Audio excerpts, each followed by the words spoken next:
Okay, Bayformers versus Bumblebee Movie character designs.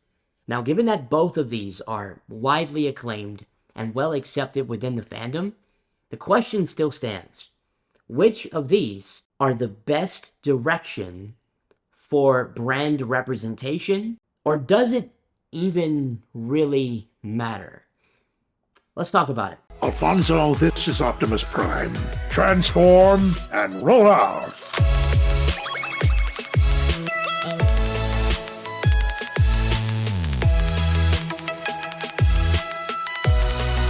What's up, guys? Alfonso here. Welcome back to another one. So, recently we got the official robot mode render for Bumblebee for Transformers Rise of the Beasts. And prior to that, we got the official Optimus Prime robot reveal via a piece of stationery. Now, clearly, these are Bumblebee movie schematics returning with slight modifications to accommodate the rustic, off-road, jungular aesthetic that Rise of the Beasts will offer. Now, these designs were not necessarily required, but they were in fact chosen.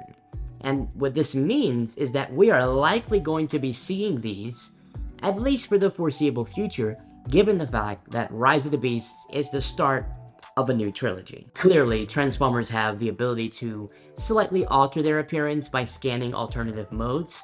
We've seen it happen in the Bayverse, all throughout the entire franchise, and that's kind of how they've explained some of the changes in designs. Even with that method used, their actual design scheme has not been radically changed where they were unrecognizable from their previous aesthetic or their previous design. Now, assuming that this does happen and they begin to use the ability to scan different alternative modes, we're still not likely going to get any type of Bayverse-inspired designs, given the fact that the Bayverse designs originated in the Bayverse film. It was actually demonstrated in the Arrival to Earth scene. It's not like these characters already had their alt modes and their different modes, and they just kind of showed up to Earth that way.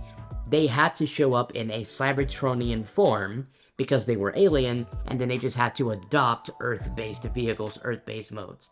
So those designs that we got as a result won't likely be reflected in Rise of the Beasts or any of its following installments. So this has obviously started to spark a lot of conversation and some heated debates, different mixed opinions online, variously throughout the internet. It kind of got me thinking and made me raise the question, should Paramount and Hasbro continue using the G1 inspired designs for live action, or innovate similar to how Bayverse did? Now, it seems that either route doesn't really matter because they're just designs. They're not actually reflective to how the characters will present themselves, emotionally speaking, and how they will contribute to the story. But visually, there is a clear and present difference. So here's my take.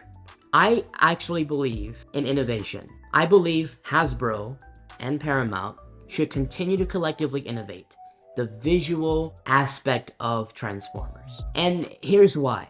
We have verifiable evidence that innovation not only helps, but can rescue entire brands and businesses from obsolescence. And we have literally witnessed consequences and actual examples of companies refusing innovation and suffering as a result. Just for a couple of examples within the movie toy industry, take a look at Blockbuster and Toys R Us. Blockbuster was awesome. I remember going to Blockbuster when I was a kid and renting out video games and movies, and they were well known for game and movie rentals until the rise of technology migrated consumer preference to online markets. And because they failed to innovate their business strategy, because they failed to maintain a solid connection with the consumer base, the company ultimately collapsed. Toys R Us had a similar story. Toys R Us was really a powerful and highly acclaimed business, kids and families, different ages, all over the country and even the world, gravitated to Toys R Us. And though they are still hanging around in many areas in the world, they met a pretty heavy demise in the United States. Because, once again, due to the rise of e-commerce and the rise of technology and the navigation of consumer interest into online markets, and because of their failure to meet the moment, and because of them actually on record delegating people to Amazon, they also collapsed as a result and filed for bankruptcy in 2017. So those are just a couple of examples, but there's several of examples as to why innovation is important. Despite how you choose to innovate, whether you innovate how you market to your audience, whether you choose the variety of which your audience can actually access your products, or if you innovate the visual representation of your products. Innovation is a proven method. And this is why Michael Bay's Transformers were so successful. Because despite the lack of a proper story alignment and major plot holes, despite the lack of devotion for G1 nostalgia, aesthetics, and storyline, despite the lack of regard for even the younger audience, which was very known in the cartoon era, Bayverse boomed, and it ushered in a new age for the entire brand and forged a multi-billion-dollar franchise the likes of which we have never seen before and we haven't seen since. The difference, though, between Hasbro and companies like Blockbuster and Toys R Us is because they have a choice between the two. Because even though innovation is a proven path to greater success, the collective power of G1 nostalgia, coupled with the uncertainty of the long-term future for Transformers, G1 is a safety net that Hasbro is most confident will generate consistent profit for the brand, even if it comes at the cost of variety, originality, and innovation. In my opinion, and this is just my personal opinion, there's no excuse for that. Because you can walk and chew gum at the same time. Hasbro can continue to produce G1 relevant live action material like the Transformers Rise of the Beasts and Bumblebee movie designs, while also bringing in new, bold, major changes to the big screen, but they're just not. And it doesn't really seem like they are looking to, at least for the foreseeable future, which for me personally, that's extremely disappointing. So I decided to take to Instagram to get your guys' feedback on what you think about these two designs and essentially what you feel about Bayverse versus G1 in terms of design schemes. And for the longest, we were sitting at a solid 50-50, like half and half.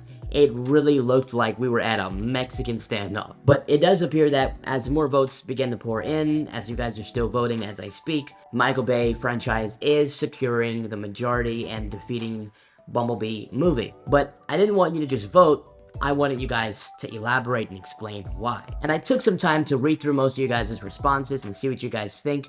And I'm seeing a growing trend of the same reasons for both sides. And ultimately, to sum it up from what it seems like, the preference between the two really comes down to complexity versus simplicity. Many are attributing Bayverse to a more complex design and the Travis Knight Bumblebee movie designs to a more simple and cleaner design. And I'm seeing a growing trend as to why you guys are rationalizing and explaining your preference for the Michael Bay franchise. You're kind of associating it with being more fierce, original, innovative, and more appropriate for the live action.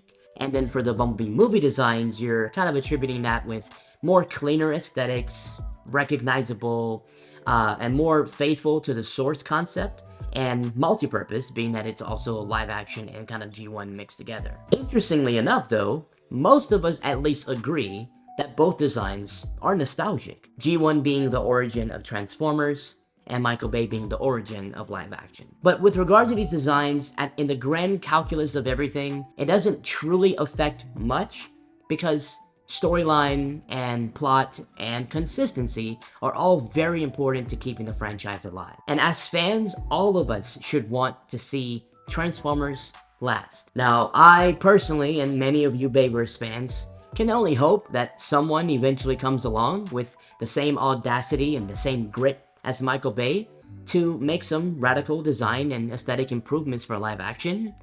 Can only hope. But despite all of that, I'm still highly excited for Transformers Rise of the Beasts, and I still absolutely admire the Bumblebee movie designs, and I plan to get some 3-0 figures because of it. I'm on Team Bayverse. I think that changing designs visually is better It just keeps the interest, you know, instead of milking the same thing constantly. Those are just my thoughts. I still love Transformers movies, and I'm still excited. So drop your thoughts in the comment section below. Are you team Bayformers designs, or are you team Bumblebee movie designs? Do you have any expectations for Transformers Rise of the Beasts? If so, drop them in the comments below. Be sure to leave a like and subscribe if you're new. Thanks for watching, and I'll catch you guys next time.